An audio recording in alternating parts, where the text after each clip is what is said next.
பீமாரு அப்படின்றது என்னன்னா இந்தியாவில் மிகவும் பின்தங்கிய மாநிலங்கள். பீமார் அப்படின்னாலே ஹிந்தியில் என்னன்னா நோயாளி. அதான் உங்களுக்கு தெரியுமில்ல, ஹிந்தி தெரியுமா உங்களுக்கு?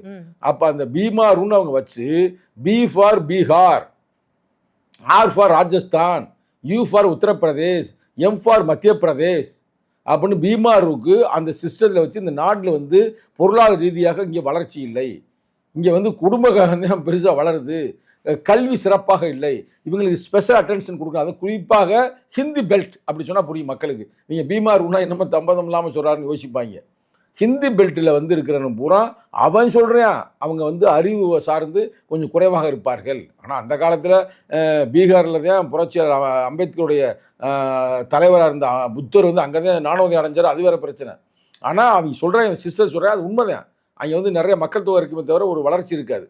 ஆனால் நம்ம நாட்டில் பார்த்தீங்கன்னா தமிழ்நாடு, கேரளா, ஆந்திரா, கர்நாடகாலாம் பார்த்தீங்கன்னா நல்ல ஒரு டெவலப்மெண்ட்டாக இருக்குது. உங்களுக்கே தெரியாது, தமிழ்நாட்டிலே சிறந்த கல்வி, தமிழ்நாட்டிலே நல்லா பொருளாதார வளர்ச்சி, படிப்பில் வந்து கேரளா நம்பர் 1, தமிழ்நாடு நம்பர் 2. எல்லாரும் டிகிரி ஹோல்டர் வந்து கேரளாவில்.